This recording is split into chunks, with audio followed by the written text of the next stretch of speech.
Portanto, a LDB, no seu primeiro artigo, ela vai ser muito clara ao dizer que a educação ela vai abranger os processos formativos que se desenvolvem, sejam elas na vida familiar, na convivência humana, nos movimentos sociais, no trabalho, nos movimentos culturais, na sociedade civil organizada, na igreja, na creche, no sindicato, na ONG, em todo o processo em que a gente consiga construir esse nosso processo formativo. E aí é um papo para uma outra aula em que nós vamos falar sobre educação formal, educação não formal e educação informal.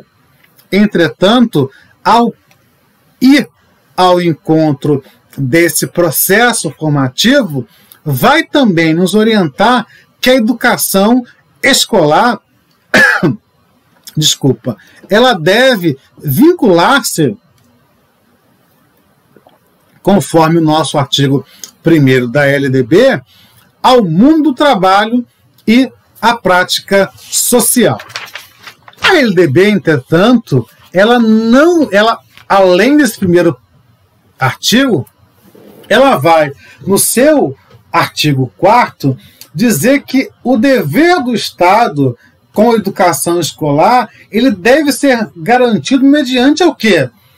Ao acesso público e gratuito aos ensinos fundamental e médio a todos aqueles que não concluíram a idade própria. Observem que essa redação foi dada por uma alteração na lei de 2013.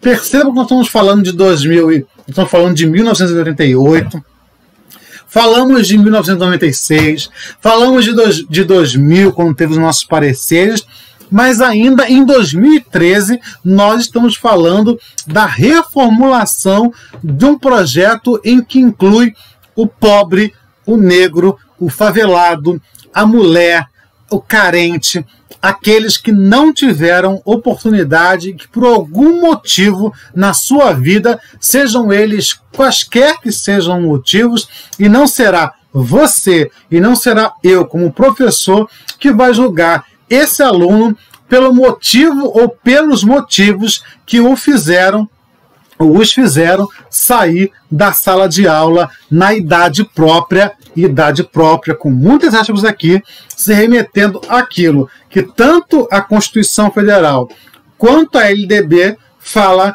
que é obrigação do Estado, da família e da sociedade de 4 a 17 anos de idade. Vai também nos colocar para essa oferta de ensino regular se adequando às condições do educando. E se adequar a isso, vai se adequar também às suas características, às suas necessidades, às disponibilidades. E, sobretudo, para que, diante de todas aquelas problemáticas que ele já passou ao longo da sua vida, ele tenha condições de acesso a essa educação e também ele possa permanecer para concluir, seja ele a etapa do ensino fundamental, ou seja ela do ensino médio, e quiçá queremos nós, eu, você e todos aqueles que nos consideramos educadores, que eles tenham condições de acesso ao ensino superior, à pós-graduação e doutorado e pós-doutorado. Portanto, mesmo assim, essa educação de jovens e adultos vai nos colocar 2 artigos importantes que vai fundamentar outras legislações, decretos e pareceres que vão orientar, a partir deles, ser orientados. E quando nós dizemos que tem uma seção específica da Lei de Diretrizes e Bases da Educação que vai destinada àqueles que não tiveram acesso ou continuidade de seus estudos no ensino fundamental ou no ensino médio. Eu tenho muita resistência ao falar na idade própria. O que é idade própria para o Patrick? O que é idade própria para você, Joana, Maria, Benedita, Dilma, Cristiana? Qual é? Pois é, a gente precisa refletir sobre isso. Portanto, quando nós pensarmos que esses sistemas de ensino, vamos relembrar que é o sistema de ensino, é toda aquela rede pública e privada oficial que vai trabalhar a educação formal. Portanto, nós estamos falando da rede municipal, pública e privada, da rede pública e particular, do Estado e da rede pública e privada do sistema federal. Então, devem oferecer gratuitamente aos jovens e adultos. Isso não está impedindo que as escolas da rede privada também possam oferecer. É obrigação do Estado oferecer de forma gratuita, mediante todos aqueles impostos que você paga desde quando você vai no Guanabara, desde quando você compra, vai no açougue, quando você vai no qualquer mercado, quando você compra roupa, quando você vai lá no Shopping Bangu. Todos os impostos que estão embutidos ali, eles são revertidos para que a educação pública, educação, saúde, cultura, saneamento e outras políticas públicas possam ser financiadas. Portanto, oferecer e dar gratuidade a esses jovens e adultos, e vou me permitir colocar idosos, é para aqueles que não puderem efetuar seus estudos na idade regular. Portanto, eles precisam também ter oportunidades educacionais apropriadas e vão considerar as características do aluno, os seus interesses, as suas condições de vida e de trabalho. Então, esse poder público e a rede privada deverá viabilizar e estimular o acesso e permanência desse trabalhador mediante ações integradas e complementares entre si. Não adianta a gente colocar, por exemplo, eu que já viajei e que recentemente estava num governo de estado, de um dado estado do Brasil, em que a gente chegou lá e no dia 19 de abril, que é o dia do índio, estava uma turma de educação de jovens e adultos pintando o índio. Ora, pintar o índio vai fazer a minha afilhada, a Maria Fernanda, que vai fazer 4 anos.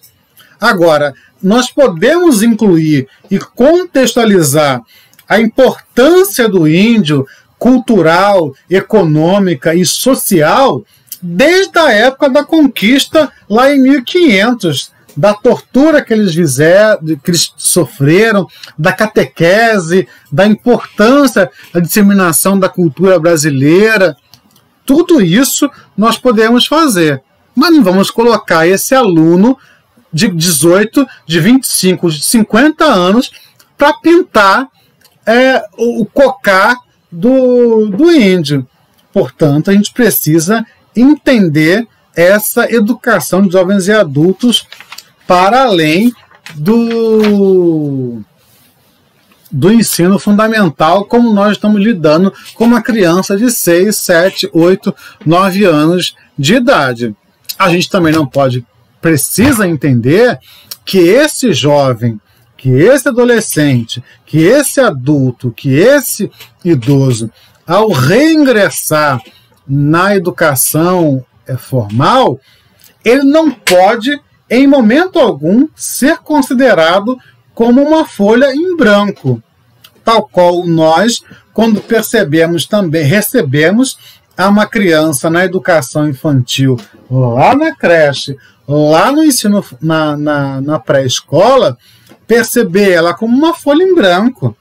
Essa criança também tem, tal como a criança, esse adolescente, jovem, adulto e idoso também tem conceitos, valores, ideias e perspectivas de vida e vivência. Portanto, adequar ou readequar ao conteúdo da matéria e essa base nacional curricular é importante para que esse aluno permaneça. Estamos falando aqui, ó, do acesso e da permanência desse jovem, desse idoso no trabalho. E aí, nós vamos seguir para um outro ponto dessa legislação, que é o artigo 38, que vai apontar para a idade. E aí, mesmo sabendo que os sistemas de ensino vão legislar sobre isso, eu não vou entrar nesse mérito, mas vamos lá então aquilo que o Rio de Janeiro diz. O ensino fundamental, para a matrícula, o aluno deve ter 15 anos de idade, mesmo que seja para o primeiro ano do ensino fundamental. E para o ensino médio, deve ser maior de 18 anos de idade. E aí vão ser oferidos através das aulas, de exames, como por exemplo o próprio Enem, há alguns anos conseguiu fazer o exame de certificação nacional para aqueles que não tiveram o ensino médio, optassem lá, marcassem um X na sua inscrição, para que eles tivessem essa opção de concluir o ensino médio através do Exame Nacional do Ensino Médio. Bom,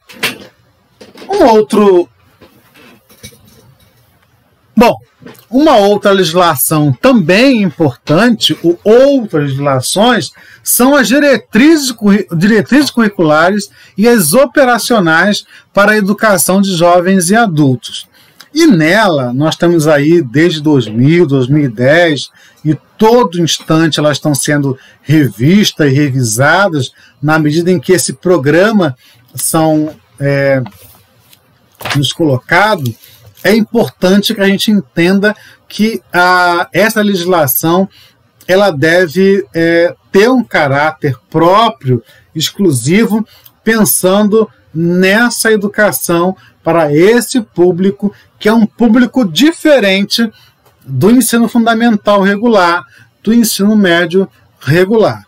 Portanto, pensar na educação de jovens e adultos, nas diretrizes e da forma operacional de lidar com esses jovens e adultos e idosos é também pensar na perspectiva inclusiva.